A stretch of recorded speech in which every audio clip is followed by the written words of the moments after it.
Hi everyone, so great that you're here for this How to Practice, that you braved the icy cold and came to have soup and listen to Jules, who's visiting all the way from Copenhagen.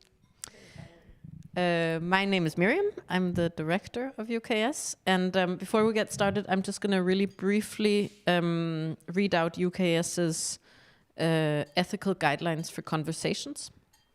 So they're simple. Please interpret each other's statements to the best of their intentions. Please do not attribute opinions to one another. Please avoid personal attacks. Please avoid master domination techniques or herskerteknikker. Please listen to and acknowledge personal experience. Talk to, not about people. And please respect the right to define one's own group affiliation and identity. That's it. So, welcome, Jules, to this How to Practice. It's really great to have you in Oslo. Do you want to introduce yourself a little bit? Yes, sure. Thank you. It has been really nice to be here, and congratulations on this amazing space. And so I'm a visual artist. I went to school in Copenhagen at the Academy of Fine Arts. I also studied at the National School of Performing Arts as a dancer and choreographer. My practice is performance-based, but in this way where it is very close to maybe dance or theater or other performing arts genres or disciplines. And you're here actually because in 2024 because you're developing work for the solo presentation. It feels a little weird to call it an exhibition when it's a performance, but your solo presentation or solo exhibition here at UKS in a year and a half, bit more. Yeah, so I've been really lucky to be here and be able to do a workshop with some people who are into movement or like expression, bodily expression at least, with the material that I have worked with for a couple of years. It has been really great actually. Also just to be here and feel the vibe of the city and the space and the people who I met. And just for all of you in the audience, we've made time for questions at the end, but I'm sure are you open to questions along the way if people have any? Yeah. So sure. Please feel free to break in at any time. So we're going to start actually with showing some of your previous work so that you all can get a feeling of Jules's practice. This is do you want to maybe introduce it? Maybe that would be good, yeah. So this piece premiered in August last year, or like this summer. And it is a performance for an art fair, which is the first one I've made of those kinds. So the context is a very sort of commercial capitalized space, but there is like a non-commercial program for which I was lucky enough to be asked to do this performance. And it's called "It Doesn't Look Like Anything to Me," which is a quote from the TV series Westworld. I don't know if any of you know it, but Westworld is this like sort of forlystelsespark, theme park for very rich people, where robots are called hosts, and then you can come there. It's like Wild West themed, and then you can come there and do as you like with these robots. And when the robots meet something that they don't recognize or they are not programmed to understand, for instance, a photo of Manhattan, they will say it doesn't look like anything to me, which is their fail-safe response to something that sort of, what can you say, deconstructs or like tears down their notion of reality. And this quote has for me always been really interesting in terms of like, especially gender and trans representation, or like the way that if something is not understood, then it is nothing. So therefore, also in this context of the art fair, and knowing that I will maybe present something that didn't look like anything to the people who were there, I thought it was quite funny. And you made it together with someone, right? Yes. So the music is made by a Danish composer, classical composer, Josephine Opsahl, and she composed for cello and electronics. So there's live cello and electronic music. And then I worked with 4 performers. And the video we're going to watch, or the documentation we're going to watch, is about 6 minutes, and we're going to watch the whole thing. Yeah. And the actual piece is 30 minutes, I think. But I think you get a good sense. And the sound is a little low, maybe. Please bear with us. And it's filmed in slow motion. It was not actually in slow motion. Kan man godt se.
So maybe I should have left it open. Doesn't matter. Maybe, yeah. We can come back to it.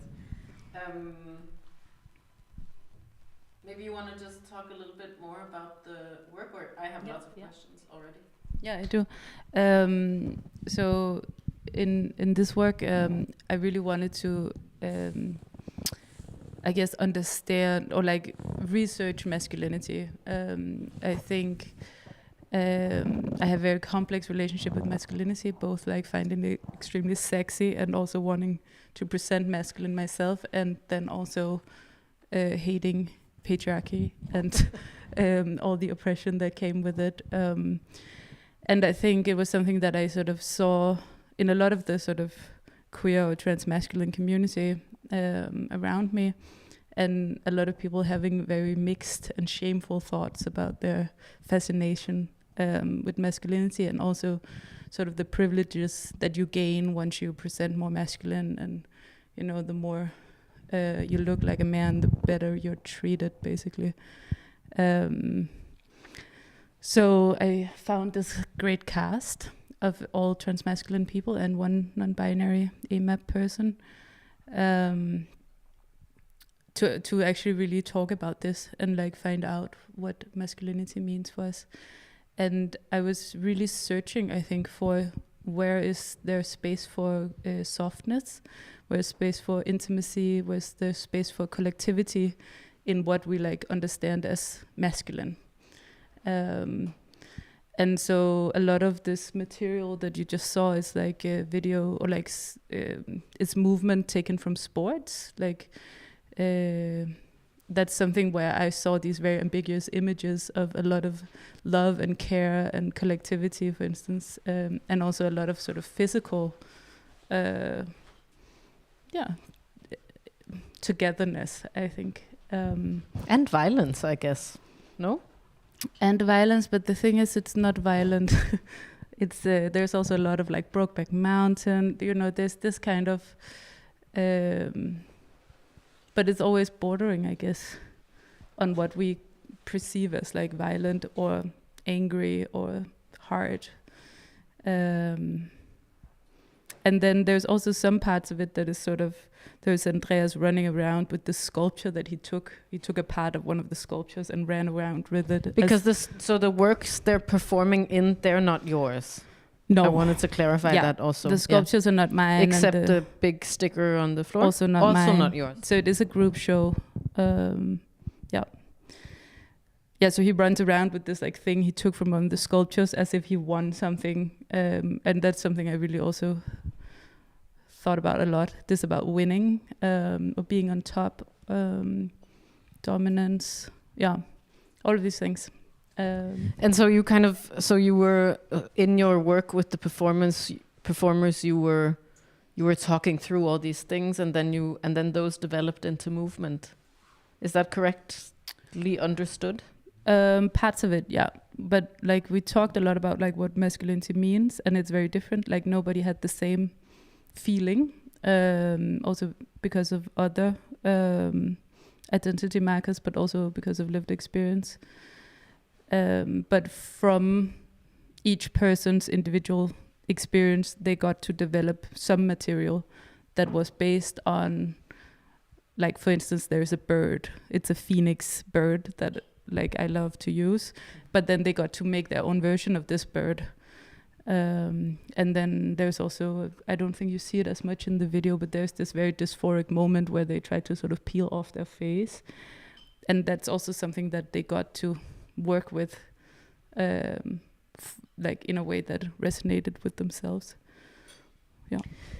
I'm curious if, because a lot of what you're talking about, I think, and I think what you're interested in, or I don't know about that actually, I'll ask you, seems to be about translation, right? Translation between language and emotions, and translation between images and like images in pop culture, for example, and then images that come from the body, or the images you create in the performances.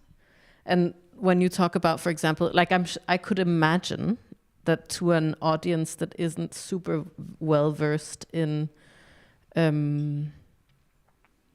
in like movement practice, that a lot of these references just kind of, you know, they won't translate in necessarily as what you intended. I think I don't intend for anybody to see, oh, this was a football match or this was a wrestling scene. I see my work as a collage, and then I look for things that feel the way I feel. Also to make like ambiguous images or like make ambivalence. So I think that's actually mostly what I'm interested in. And I feel like the response, for instance, for this piece was like, it was so soft and so intimate and yet so hard and violent. And then I was like, okay, so I think that was kind of good. I think that translated well enough also for people to find the compassion and sort of softness and care for these performers. I think, yeah, that made me really happy that they saw it that way. I have in my notes separatism. Yes. So that's something that I think is really interesting to talk about, and also I think a lot of people find quite controversial.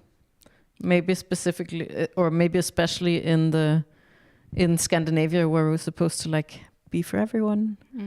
And maybe it's nice to also contextualize that a little bit and say that the workshop that Jules had here on Monday and Tuesday was for queer and trans people.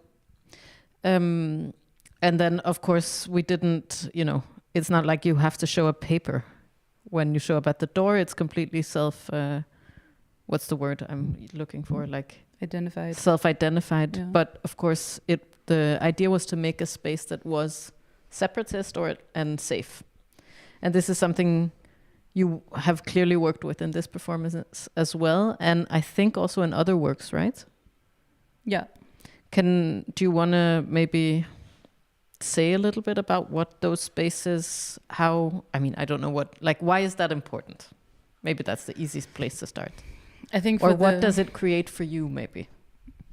Like when I cast performers, I always cast someone that I think has something to give to the work, like someone that I feel will resonate with my material. And in this particular, like one from Enter Art Fair, I was really interested in hearing other non-binary and trans-masculine people's experience about masculinity. So in that case, it wouldn't have worked with someone who didn't like have that lived experience.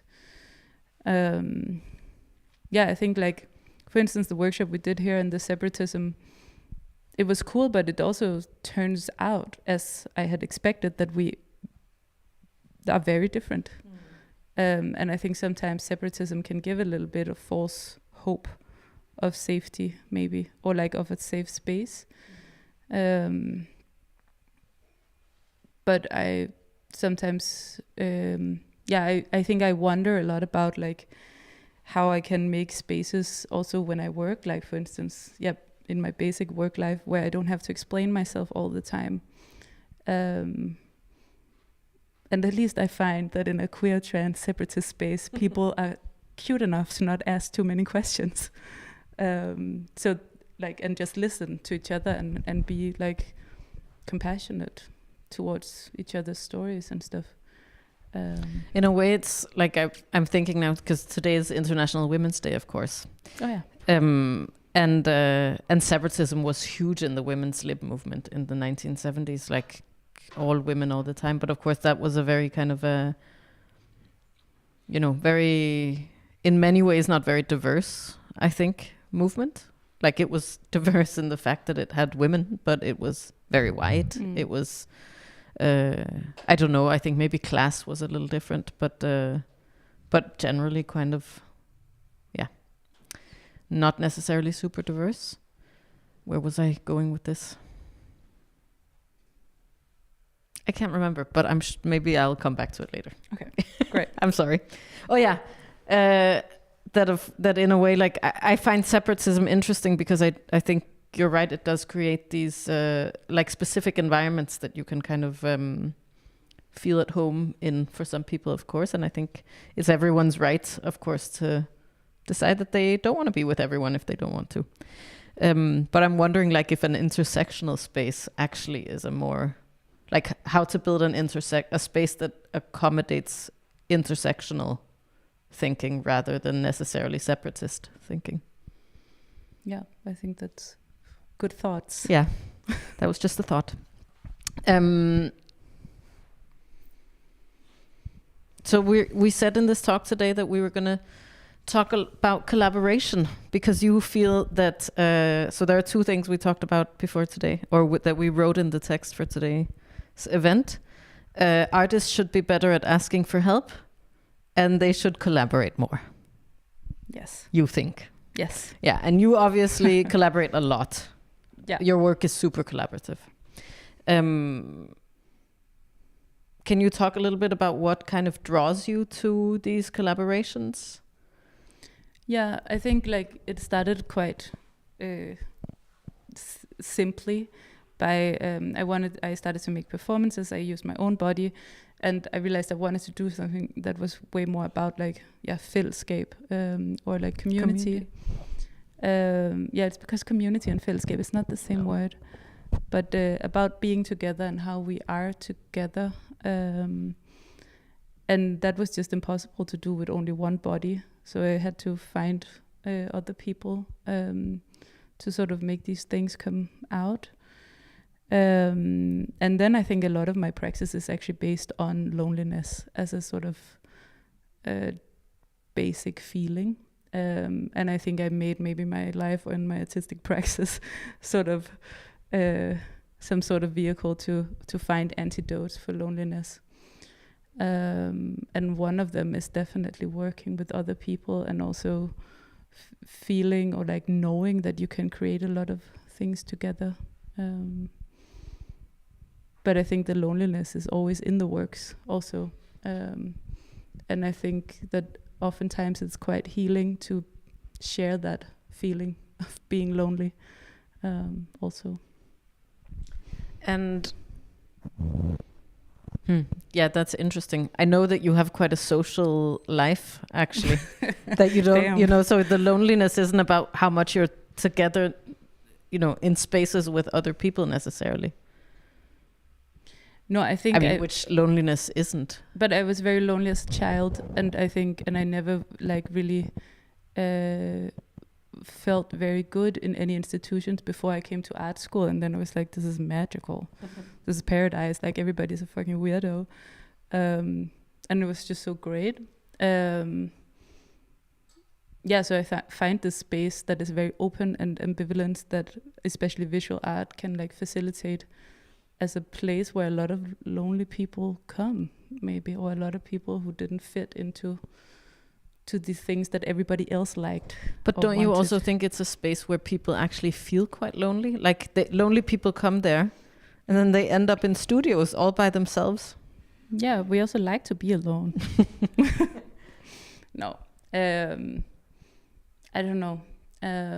Most artists don't have work lives that are very kind of that give naturally a kind of support structure or network or social structure or anything. You have to work quite hard for that yourself. Yeah. But I think I also just found that it doesn't make sense for me to make anything if it's not for anyone.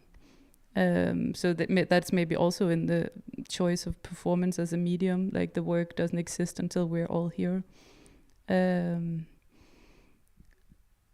But I think I'm just very happy with all of the collaborators and all of it. Like I also do spend a lot of times having meetings and talking and doing a lot of like calendar work to make things happen. But I really enjoy working with others. But I think some of the problematic things we talked about, so at least when I went to art school, we were very much schooled in like our individual praxis and not at all schooled in like a collaborative practice or like how to sort of develop that in any way. And I think there was also quite a lot of resistance towards it, even like also after I graduated. A lot of people asking whose work is it, what did you do, what did that person do, a lot of sort of emphasis on like tying it to one person and one individual, both in like style, genre, excellence. And it's also the same when you get the prizes and all of these, they're always for individual like artists. And in performing arts, they have very collaborative structures because they have to, but then they're very hierarchical. Hierarchical. They have a lot of hierarchies. Like the director is the boss, and you know, there's a difference between like skabende og udøvende kunstnere, like I don't know how to artists who make stuff and artists who do stuff for other people. Like an actress, for instance, is not as much of an artist as a director or something, which I found also very problematic.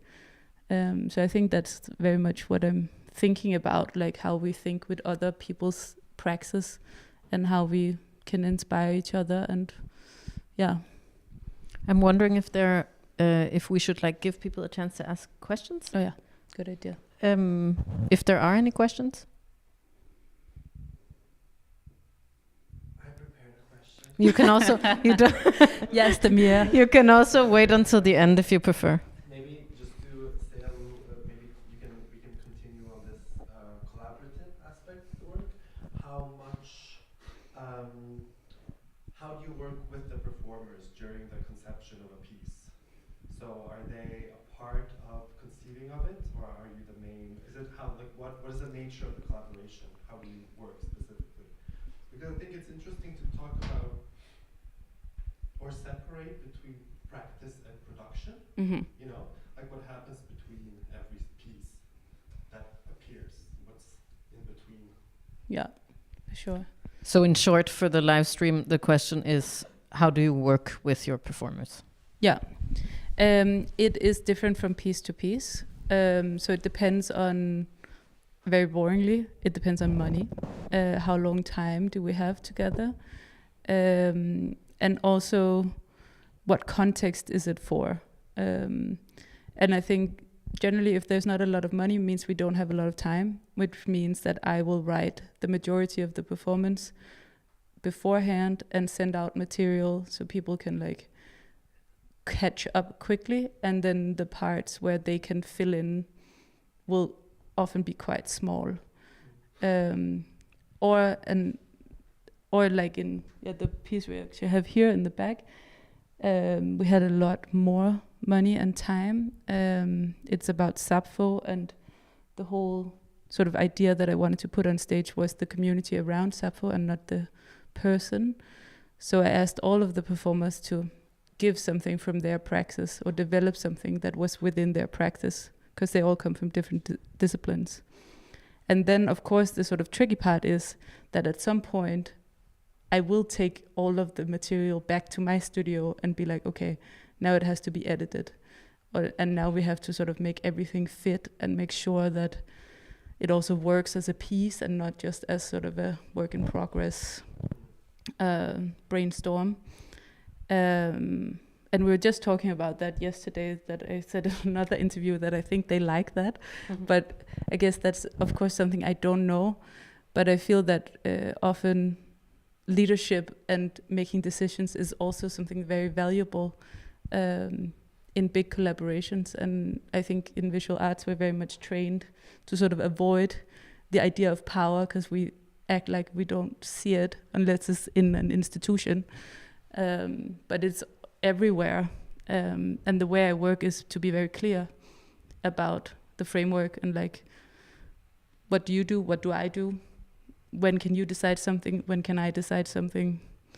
And that has taken really a long time to sort of figure that out, especially coming from this like very sort of flat structure idea that I think can create a lot of insecurity and also a lot of maybe misunderstandings. But do you find then when you, because you said you said and then there's the tricky part where you go home and you kind of and you edit. Yeah. Or not home, you go to your studio and you edit. Is the tricky part that that you worry, or like is what you're getting at the kind of worry that people, that your performers then might feel that their vision isn't seen, or like what is the tricky part? I think it is to make it all fit. And I think that's sort of actually the main... So it's not like, oh no, you took out my hand movement. That can of course also be tricky. Like when you have to be like, I'm so thankful for the 15 minutes of choreography you developed, but I'm gonna use one. That is not fun, I think, for anyone, but yeah, that's part of the clarity. They're also asked if there's something they want to do. It's not like part of their job to produce material. So it's only like the people who are interested in doing it. Yeah. And maybe now is a good time then to go to this work. We have about 20 minutes left without questions. Yeah. So how much should we? We can see a little bit of this. Yeah, if you want. It's a 15-minute documentation, Yes. piece of documentation, but we can watch like 6-ish. Okay, we can scroll a little through maybe. So this is an opera performance. Maybe that's another part of the sort of collaborative thing, is that I really like genre mashups, or I really hate genre or love genre, everything. So for people who don't know opera, you will experience it as an opera. For people who knows opera, it will be just one opera singer in a dance piece. Depends. But it's on Sappho, who's an ancient Greek poet, 650 years before Christ. She was from Lesbos, therefore the word lesbian. And it's in Glyptoteket in Copenhagen, which is like the home of, I guess, ancient culture in Copenhagen. And we have 8 performers on stage. So one opera singer and one like percussionist, a dancer from ballroom, 2 like contemporary dancers, a non-trained performer, Julien, who is here on the left, trained in like every kind of dance in the world, and Annie, who's a singer and a visual artist. And the costumes is also made by visual artists. And then I worked with a scent designer to make like smell from Greece. And the ceramicist, like just like so many people were involved. So that's maybe also why it would be fun to watch. A gigantic production. Gigantic production. And maybe if I maybe just want to say a few words about the space, because the space isn't a set. That's kind of important to know, that this is a building that was built in the, like a neoclassicist building that was built at the end, I think, of the 19th century, probably by a very wealthy collector. And it houses huge collections of, amongst other, Greek and Egyptian and Roman, huge Rodin collection. Very, very moneyed place. So it's also an interpretation of, like, it's a neoclassicist building. It's also an interpretation of a specific historical period. But just so you know that, like, where they are, where the performers are, looks like this. All the time. All the time. Yeah. Exactly.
So, wow.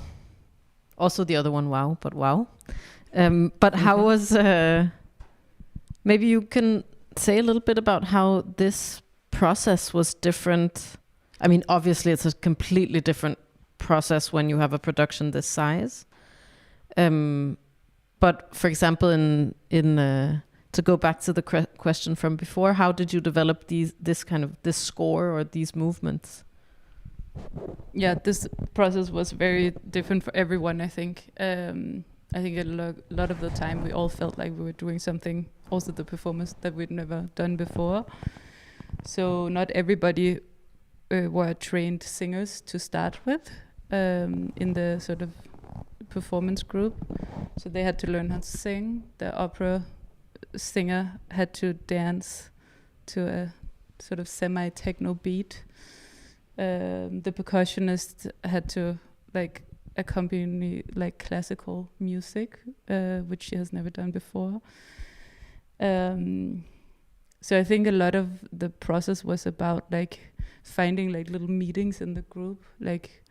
Mathilde, who's the composer of all the music, wrote all the songs, and then when we played it through, me and Scholle, who is the percussionist and one of the dancers, were having a problem with it because we felt like there was a buildup of energy that was never released. And then the three of us was discussing how can we sort of fix this, and then we came up with this dance scene that is only on drums. This rave kind of scene, or is that not what it is? Yeah, I guess it is inspired from that, but also as a release, it is very sort of, I think I made the very simple point that it's because we go through so many feelings, and sometimes it's a little hard to sort of make everything fit. But this is turning pain into party was sort of the idea of the scene, because it comes right after a very sort of painful piece. So that is sort of an example of something that then the composer, then we were so we're doing this. And she was like, no, you're not. Or this is my musical composition. And then we're okay, but can we just try it? And then you can see. And then we did, and she agreed that it was nice. And also in other ways, some of the performers have been, so then they come to me and they're it doesn't work like this. We have to switch this part with this. And I'm no. And then we're okay, can we just try it? And then it was good. Or I think we had a very open process in that sense. It was also probably very stressful for everyone, because normally in such a big production you have more top-down leadership. But it worked out. We made it. Yeah. You've talked a little bit about power hierarchies already. I guess I'm curious. I know you get this question all the time, and now I understand why. But what do you feel is yours? Oh my Or God! Now is you it too. even interesting? Maybe it's not so interesting, actually. But you end up like, you made this with a bunch of other people. And it, among other things, of course, now got you a spot in the UKS program and gets you invited to other stuff. So you do end up being the vessel or the carrier or the representative of the communal projects. But I think the other people also got stuff from it. Okay. I think a lot of, especially the performers, were quite unknown, or like not. It's like a lot of us were standing on a very big stage for the first time in Copenhagen, and I can see also how that really affected their projects, because it was like sold out, so it was like seen by 200 people every night in a total of like 17 times in Copenhagen and reviewed in papers and all of this. Poorly reviewed, right? In some papers, but a lot of good reviews in other places. But I think for a lot of the people I cast were maybe also a little bit on the outside of the dance community or the performance community, and has now really, I think it has also made it possible for them to show what they can do. Yeah. One of the things we wanted to talk a little bit about was leadership. Do you still want to talk about that? Yeah, sure. Yeah. So you've told me that you end up often, that one of the things you really want to, no. A lot of what you do is leadership, really, and project management in the kind of practice that you have. Mm-hmm. But also that it's something you're really looking to develop. And I find this quite interesting because I think it's a bit of a taboo in the art world. That everyone is also, that artists are very often also not only managers but leaders in their own projects. So I found it really interesting that you brought it up. But maybe you want to say what it is that you want to learn? I think I'm always like thinking, how did I facilitate this space? Was it good? Like, was I clear in what I wanted? Did I give enough room for them to experiment? Is it possible for them to give feedback? What if they're not feeling good? It's like so many of these things of like actually how to work together in a way that is nice, even though you don't have a big institution to support you with like HR department and all of this. And I think I also work a lot with the same people in different projects to sort of develop like our specific collaboration. Like often I will work with someone and then there's something that comes up and I just really want to like dig deeper into that, but it doesn't fit the project. And yeah, so I think it's also something about like, like begrænses, like limit yourself in a project also as a leader and not like overtask people or wanting to do too much and all of these things that I think is easier to do when you're on your own, to just like overtask yourself with a lot of ambition and stuff. So I think for me, leadership is a lot about mediation and courage. It's interesting this because I think a lot of artists end up, or not a lot, I think it's quite common for artists to end up feeling like they were mistreated or that things went wrong. And I wonder if that leadership, if like thinking about yourself as the leader of your own production or the leader of your own practice, if that gives you some more agency potentially, because you can say, well, okay, if I think about this leadership position, then that implies these X, Y, Z things that become my responsibility, rather than kind of, oh, but I tried so hard, but it didn't work like I wanted it, which I think, happens all the time, of course, to everyone. But maybe if you can sort of, like, the danger in a way, of course, is that it's like a liberalizing mindset. Like, I think some people would be like, I don't want to be a leader. I don't want to be in that discourse.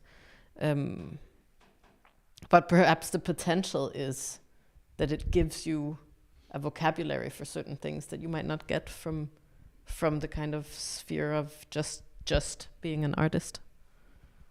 Yeah, like, it's very simple, but like, I don't want people to work for me and not get paid well. So I have to tell people who wants a performance what it costs. And then my own salary is like, oh, it's like, why should I get 0 when I will not allow for anyone else to not be paid when they work? So I think, yeah, definitely it is easier when you're taking care of like someone else also. Makes it easier to say no to things, I'm sure, too. Yeah, and say like, we need to get food, you need to give us a space to put our stuff, like small things that I didn't do for myself, at least. What we're running out of time. Okay, we started a bit late, so we can go 5 minutes more. Should we see if there's any questions? Are there any questions? Yes, there's a question. Do you want the microphone? No. I was just wondering, since how do you feel the system of like applying for money works or doesn't work for this type of collaborative practice? Because it's very much aimed at this like one person practice, and how do you work with that? So the question is, how does this practice fit established funding structures? It doesn't. But I apply in performing arts, where it is supported. It's actually quite at least in the Danish system, they already set it up to be like salary for whom, how much, how long. Something that visual artists like they fall down from their chair when seeing. That's the way I get funding. Is never from visual arts, unfortunately. But also the funding you might get from visual arts would be totally insufficient. Yeah, I did actually get some funding last year because I applied for like 20,000 for some materials. And so they gave me that. But it's also, I can also see like how it's just huge budgets when people's salaries are involved in comparison. But when you think about working with materials and you think your own salary, it's also getting quite big when you work on something for 3 or 6 months. But we're just not doing that. Or like we're just not putting in that money, right? Or like in the budgets. Yeah. Any other questions? Yeah, I am very interested in this topic, and I was wondering, because I find that as an artist today, you are demanded to be an individual with your own practice and own way of performing, and there's also this pressure to be original as well. Yes. And I wondered how does that fit into this collaboratory work? Do you feel like there's space for people to be their own individual, and do you feel there's the same pressure of originality? So the question is about individuality and originality and collaborations for those at home. Yeah. I will say, like, maybe I underplayed it a little bit, but I think I do have quite a sort of specific aesthetic that comes out, also movement aesthetics, like or like a method or something that I see as like my individual praxis. So also when being asked into a project, I would say like, I would like to do these kind of things. Is that what kind of things, for those of us who don't understand? One of the things is that a lot of people think that what I do looks unfinished, and it looks naked or like, and what we would in visual arts describe as minimalism, or something that is open in some sense. That's, for instance, something I really like, and I like for the performance itself not to be over rehearsed. So there's space for mistakes and like space for being people. And then I work a lot with gaze in a way that at least nobody else in Copenhagen does. And then I work a lot with video material. So I think there is like some things that makes Like it pre-recorded material that you then translate into movement, right? basically, yeah. So I think So it's things from, I know you did a lot of like things based on GIFs and internet stuff, right? Yeah. So that's also that's an something I did. example. Yeah.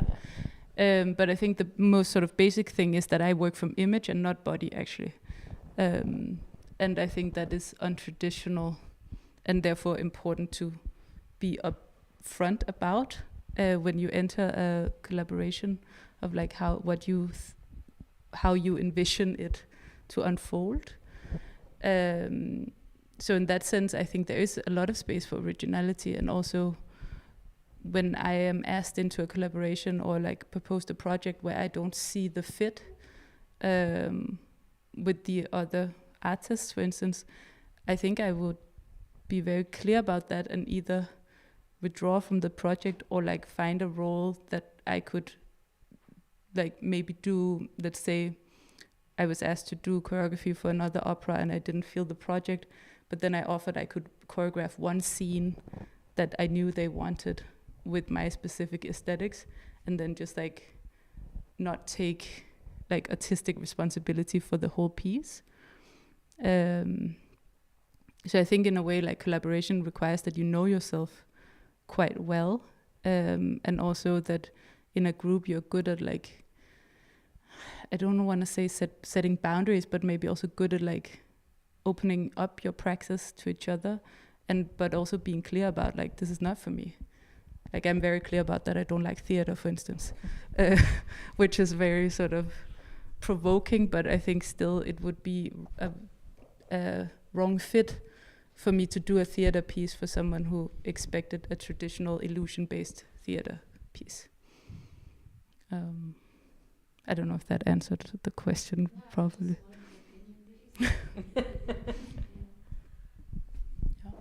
Anyone else? Nice questions from the audience. Is there anything you'd like to say, Jules, before we wrap up then? No? Just I'm looking forward to doing a show here at UKS, and yeah, it's going to be really fun.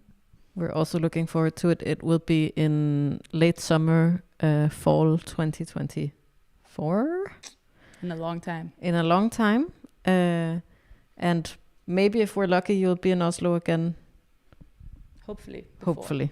So you can follow Jules and us to see. And thanks so much for coming. Thank you. And thank you. Thank you all for coming. Through. Thank you, everyone, if people are watching at home. There's soup. Please have some soup and hang around.